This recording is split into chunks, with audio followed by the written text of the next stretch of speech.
नमस्कार बच्चों, हम लोग आगे अपना वीडियो लेके चलते हैं। हम लोग के बाल केंद्रित शिक्षण के बारे में पढ़ा था हम लोगों ने। अब आगे आए तो है गतिविधि आधारित अधिगम। गतिविधि आधारित मतलब गतिविधि मतलब क्या होता है? कोई एक्टिविटी कराना, ठीक है। इसको क्रिया बेस्ड लर्निंग भी कहते हैं, यानी क्रिया आधारित शिक्षण भी कहा जाता है, ठीक। गतिविधि आधारित शिक्षण में गतिविधि से मालूम चल रहा है कि आप कोई गतिविधि करा रहे हैं, कोई एक्टिविटी कराएं, उसके थ्रू पढ़ाने की कोशिश करें, ठीक। क्रिया करा के पढ़ाने की कोशिश करें। ये जो मतलब एक्टिविटी है, ये जो लर्निंग है, ये कहाँ पर काम आती है? ज़्यादातर वहाँ पर काम आती है जहाँ पर बहुस्तरीय बच्चे होते हैं, मल्टी लेवल के बच्चे होते हैं, विभिन्न स्तर के होते हैं, विभिन्न मेंटल एबिलिटी के बच्चे होते हैं, डिफरेंट एबिलिटी के बच्चे होते हैं, एक ही स्तर के नहीं। जैसे कि ये नहीं होता, ये कभी भी पॉसिबल नहीं होता है, या यूँ कहें ये संभव ऐसा होता ही नहीं कि एक क्लास में प्रत्येक बच्चा एक ही दिमाग का हो, एक ही मानसिक बुद्धि का हो। हर एक की बुद्धि अलग होती है, हर एक के समझने की क्षमता अलग होती है। कोई जल्दी समझ जाता है, कोई देर से समझता है, कोई क्रियाविधि से समझता है, कोई व्याख्यान समझ जाता है। कोई प्रतिभाशाली होते हैं, जब आप विषय को पढ़ते हैं, जब पाठ को पढ़ा रहे होते हैं तभी वो समझते हैं, समझ जाते हैं, ठीक। तो गतिविधि आधारित शिक्षण ज्यादातर उन बच्चों के लिए लाभप्रद होता है जो मानसिक बुद्धि में थोड़े से एवरेज होते हैं, कम होते हैं, या यूँ कहिए कि जो लोग विषय को जब आप काफी सरलार्थ कर देते हैं, बहुत इजीएस्ट वे में प्रेजेंट करते हैं, तब वो समझ पाते हैं। तो गतिविधि आधारित शिक्षण को इंग्लिश में एक्टिविटी बेस्ड लर्निंग कहा जाता है, और ये क्रिया आधारित शिक्षण के नाम से भी जाना जाता है। अगर क्रिया आधारित शिक्षण होता है तो वो भी यही शिक्षण है, ठीक। चलिए अब देखते हैं। गतिविधि आधारित अधिगम न केवल कक्षा की गुणवत्ता में सुधार करता है, बल्कि बहुस्तरीय कक्षाओं के मुद्दों को भी संबोधित करता है। कहने का मतलब है ये कक्षा के क्लास की गुणवत्ता में सुधार करता है, और बहुस्तरीय कक्षाएं, जहाँ पर बहुस्तरीय कक्षाएं चलती है, जहाँ पर मल्टी लेवल यानी कि हर स्तर के बच्चे होते हैं, वहाँ के कुछ जो प्रॉब्लम्स होती हैं उनको भी सॉल्व करता है। गतिविधि आधारित अधिगम के अंतर्गत अधिगम को बढ़ावा देने के लिए पाठ्यक्रम को छोटी छोटी इकाइयों में बांट दिया जाता है। देखिए मल्टी लेवल में क्या होता है? मल्टी लेवल में डिफरेंट लेवल के बच्चे होते हैं। लेवल इन द सेंस लिंग पर आधारित, वर्ग पर आधारित, जाति पर आधारित, रंग पर आधारित, प्रांतीय क्षेत्रों पर आधारित। कहने का मतलब है विभिन्न जगह से बच्चे होते हैं, विभिन्न तरह के बच्चे होते हैं, अलग अलग जाति समूह के बच्चे होते हैं, जहाँ पर भेदभाव रखा जाता है। तो उन भेदभावों को हटाते हुए हम गतिविधि करा के जब बच्चों को पढ़ाते हैं, सभी बच्चों को एक समान समझते हुए हम समझाते हैं, तो बच्चों को वो बातें बहुत अच्छी जल्दी समझ में आती हैं जो उनके लिए कठिन होती हैं, ठीक। अब अगर हम इनकी विशेषता की बात करें कि गतिविधि आधारित शिक्षण की विशेषता क्या है, कि शिक्षण कार्य में अगर हम गतिविधि करके पढ़ाते हैं, गतिविधि इन द सेंस है कि खेल कूद करके पढ़ा रहे हैं, कहानी बना के पढ़ा रहे हैं, गीत गा के पढ़ा रहे हैं, नाटक करके पढ़ा रहे हैं, या गेम्स खिला के पढ़ा रहे हैं, जिस विधि से ही पढ़ा रहे हैं उसका क्या क्या विशेषताएं होती है उनको पढ़ते। देखिए बच्चों को उनकी अभ्यास क्षमता के अनुसार सीखने की स्वतंत्रता होती है। कहने का मतलब है बच्चों को उनकी अभ्यास क्षमता, जितनी छात्र की पर्टिकुलर मतलब प्रत्येक छात्र की अपनी अपनी एक क्षमता होती है, उसके अनुसार उसे सीखने की स्वतंत्रता होती है। ये नहीं कि एक बच्चा 2 दिन में सीख लेता है तो दूसरा बच्चा भी 2 दिन में ही सीखे, ये अनिवार्य नहीं है। नहीं हम मार कूट के सिखा रहे, नहीं, उसकी क्षमता 4 दिन में सीखने की है, ठीक। ये भी हो सकता है जो 2 दिन में सीख रहा हो वो थोड़े दिनों में भूल जाए, और जो 4 दिन में सीख रहा है वो लंबे स्तर के लिए याद रखने की क्षमता रखता हो। तो हर एक विशेषता गुण लिए हुए अपना अपना प्रत्येक छात्र होता है। बच्चे विभिन्न गतिविधियों द्वारा सीखते हैं। बच्चे जो होते हैं वो विभिन्न कोई कहानी विधि से सीख जाता है, कोई व्याख्यान, कोई स्पष्टीकरण विधि से सीख लेता है।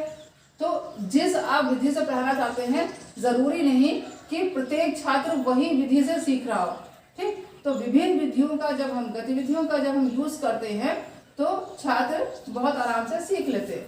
बच्चे अपने स्तर से सीखने का प्रयास करते हैं। बच्चे अपने स्तर से मतलब क्या होता है कि हर एक स्तर का, हर एक बच्चे का अपना एक मेंटल लेवल होता है, उसके अनुसार वो सीखने का प्रयास करता है और वो देता अपना 100% है। मान लीजिए उसका मानसिक स्तर जो है वो 40% है, तो वो 40% पूरा यूज करेगा अगर आप अच्छे से पढ़ा रहे हैं। परीक्षा के डर को दूर करने हेतु मूल्यांकन प्रणाली को अपनाया जा सकता है। परीक्षा के डर को दूर करने हेतु मतलब कि हम बीच बीच में इवैल्यूएशन किया करते हैं, मूल्यांकन किया करते हैं। क्यों किया करते हैं? हम जब पाठ पढ़ा लेते हैं तो उसके बाद प्रश्नोत्तर करते हैं। प्रश्नोत्तर करने से हमें ये निष्कर्ष निकल के आता है कि हाँ, इतने छात्र हमारे प्रश्नों का उत्तर दे पा रहे हैं, तो इसका मतलब ये हो रहा है कि इतने छात्रों को पाठ जो है वो अच्छे से समझ में आ गया।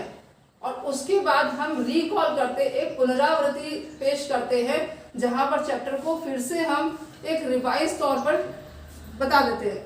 तो जो बच्चों को नहीं समझ में आया उनको फिर से बताने पर वो चीज, विषय वस्तु अच्छे से समझ में आ जाती है।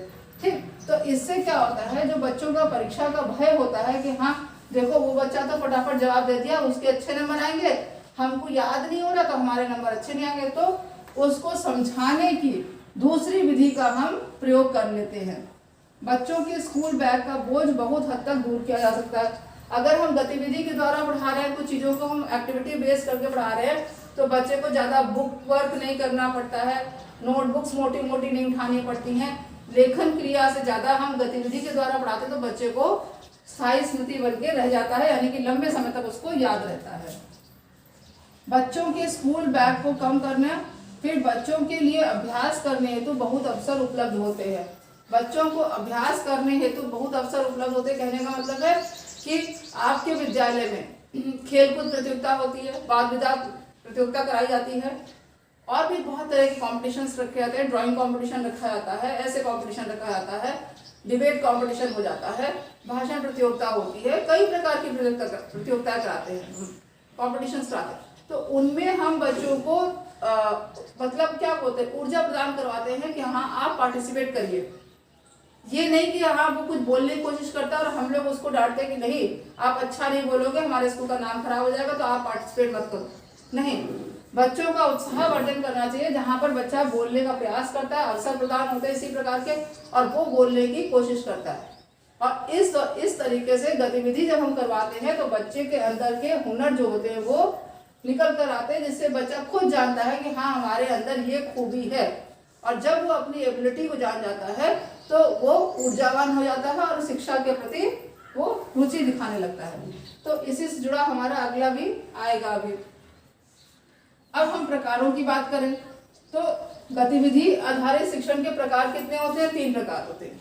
एक होता है शारीरिक, एक होता है मानसिक, तीसरा होता है शारीरिक प्लस मानसिक।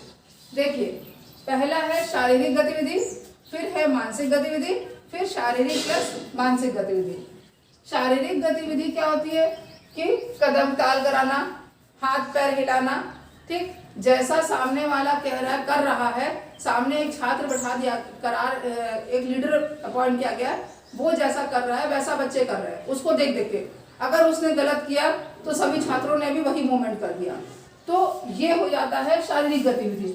अगर वो छात्र बोल बोल के कर रहा है और वो खुद नहीं कर रहा है, मान लीजिए वो बोल रहा है 1 2 3 4 और वो खुद नहीं कर रहा पीटी, तो वो क्या हो जाती है, वो शारीरिक और मानसिक दोनों होती, क्योंकि छात्रों को उनकी नंबरिंग भी सुननी पड़ती है और नंबरिंग के अकॉर्डिंग उसको पीटी करनी पड़ रही है। लेकिन जब छात्र सामने लीडर बना के खड़ा करके पीटी करवाया जा रहा है तो वो छात्र सिर्फ उसको देख के शारीरिक गतिविधि कर रहे हैं, तो वहां पर मानसिक गतिविधि इन्वॉल्व नहीं होगी। इन छोटी छोटी बातों को ध्यान दीजिएगा, ये सीटेट में प्रश्न आते हैं इस तरीके से। देखिए, शारीरिक गतिविधि कदम ताल कराना, हाथ पैर ऊपर नीचे कराना और भी जैसे व्यायाम कराना, इस तरीके से, लेकिन देख देख के। मानसिक गतिविधि कि किसी आपने विषय को दे दिया, उस पर चिंतन करिए, मनन करिए, सोचिए, विचारिए और फिर अपने वक्तव्यों को पेश करिए। ठीक, पहेली पूछना, आपने कोई पहेली पजल्स पूछे, तर्क वितर्क करवाया, बच्चों में डिबेट करवाया, तो ये क्या हो गई, मानसिक गतिविधि हो गई। अब शारीरिक मानसिक गतिविधि, मान लीजिए हमने ब्लॉक्स बना दिए, नीचे डिफरेंट बड़े बड़े ब्लॉक्स बना दिए, उसमें हर एक किसी का भी नाम लिख दिया, किसी में एनिमल्स का नाम, किसी में बर्ड्स का नाम, किसी में ह्यूमन बींग्स का नाम, किसी में नदी नदी का नाम, इस तरह से सब लिख दिए। अब हमने जो नाम बोला उस पे बच्चे को जंप करके जाना है, समझ रहे? तो यहाँ पर हमने जो टीचर ने नाम बोला, बच्चा उस नाम को पहले ढूंढेगा और फिर उस ब्लॉक पे जंप करता है। तो ये शारीरिक प्लस मानसिक दोनों गतिविधि को लेते हुए हम कार्य कर रहे हैं। यहाँ पे बच्चे का मानसिक यूज हो रहा है, कहाँ कि हमने कौन सा नाम बोला उस नाम को वो ढूंढेगा। शारीरिक यूज हो रहा है कि वो उस पर जंप करेगा जाके, या चल के जाएगा, जैसे भी करेगा। तो ये हमारी हो गई शारीरिक और मानसिक गतिविधि। तो गतिविधि आधारित शिक्षण के प्रकार जो हुए वो 3 प्रकार के होते हैं, शारीरिक, मानसिक और शारीरिक प्लस मानसिक।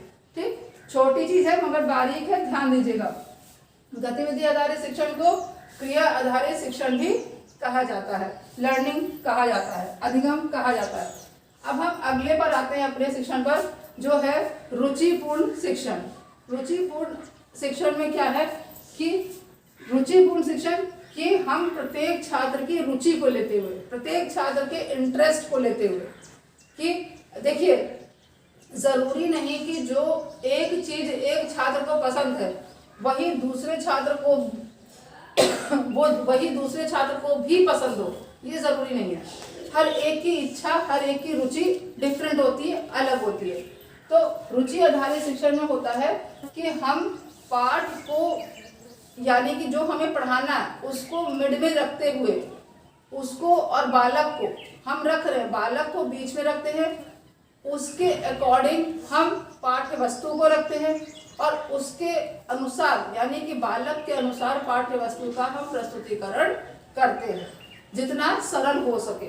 ठीक, देखिए रुचिपूर्ण शिक्षण का तात्पर्य ऐसी विधाओं से है जो बालक की रुचियों को ध्यान में रखते हुए उनके सर्वांगीण विकास हेतु, हाँ देखिए हम लोग कहते हैं ध्यान में रखते हुए ऐसी विधाओं से जो बालक की रुचियों को ध्यान में रखते हुए उनके सर्वांगीण विकास हेतु विकसित की गई।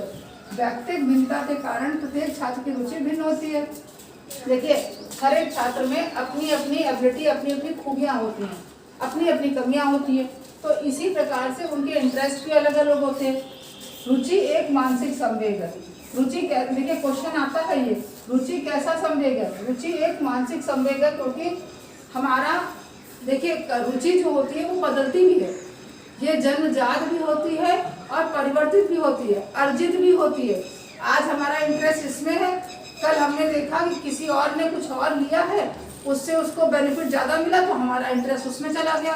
तो ये एक मानसिक संवेग इसलिए कहा जाता है क्योंकि ये परिवर्तित भी होता है, जिसके आधार पर कोई भी वस्तु एक छात्र को अच्छी लगती है तो दूसरे छात्र को खराब लगती है। इसलिए शिक्षक को छात्रों की रुचि के अनुरूप शिक्षण अधिगम सामग्रियों का प्रयोग करना चाहिए, TLM का प्रयोग करना चाहिए।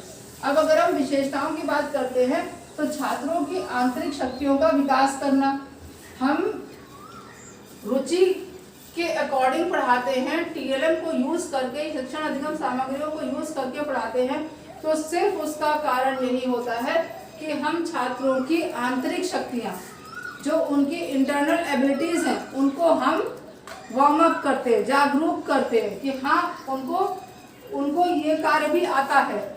जैसे कि हम किसी बच्चे को आगे बुलाते हैं, बोलते चलिए आप एक छोटी सी कहानी सुनाइए, तो कुछ बच्चे होते हैं कहानी अपने आप बना के सुनाने की एबिलिटी रखते हैं। तो ये चीज़ हमें तब मालूम चलती है जब हम बच्चे को आगे बुलाकर उस कार्य को करने के लिए कहते हैं।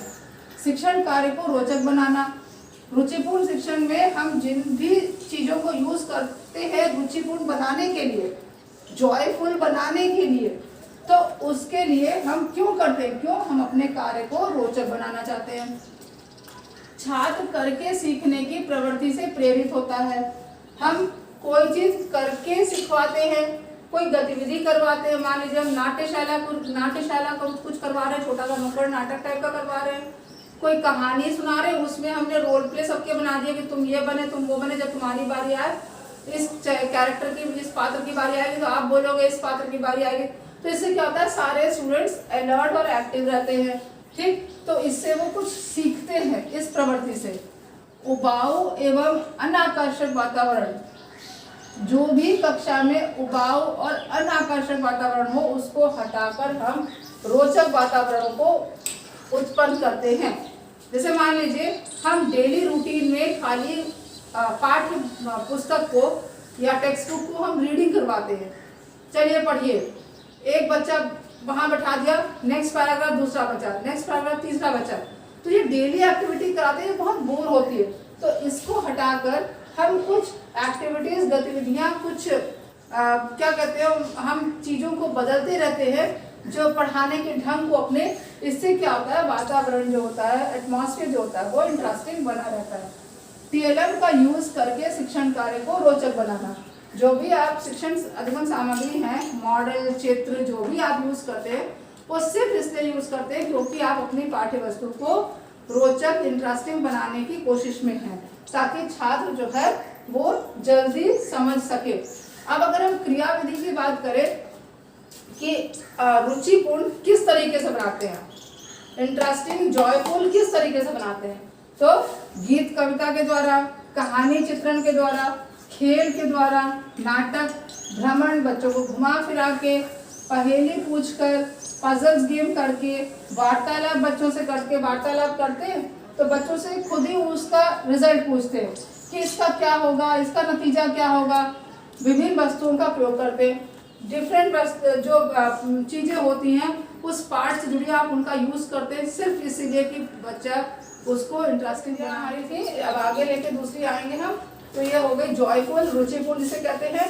तो ये समझ में आ गई होगी, ठीक, इजी थी, आसान थी बहुत सी, गतिविधि और रुचिपूर्ण। ठीक, चलिए लाइक, शेयर, सब्सक्राइब जरूर करिएगा। Thanks for watching.